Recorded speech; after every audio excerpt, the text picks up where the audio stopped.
मी मनुष्य जन्माला आलो, मला परमेश्वरानं मनुष्य म्हणून स्पेशल योनीमध्ये धाडलं आणि माझं जे काम आहे स्वस्वरूपाची ओळख करून घेणे, तिथपर्यंत मी पोचलो का?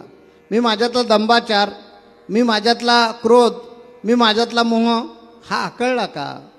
मी परमेश्वराचं नामस्मरण करतो ते खरंच निस्वार्थी उद्देशानं करतो का?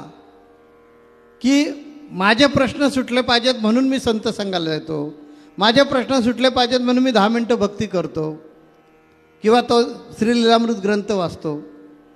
हा विचार प्रत्येकानं करणं आवश्यक आहे, कारण वेळ कुणासाठीही थांबणार नाही आहे. वेळ आलं की बोलवणं आलं की जावंच लागणार आहे. म्हणून याच्यातून आपण हे लक्षात ठेवावं आणि त्याप्रमाणे आपलं आचरण करावं असं मला वाटतं. जड भरतनी मरेपर्यंत हरणाच्या सेवेत वेळ घालवला, मरताना सुद्धा ते हरणच त्याच्या ध्यानीमनी होतं. त्यामुळे तो त्याने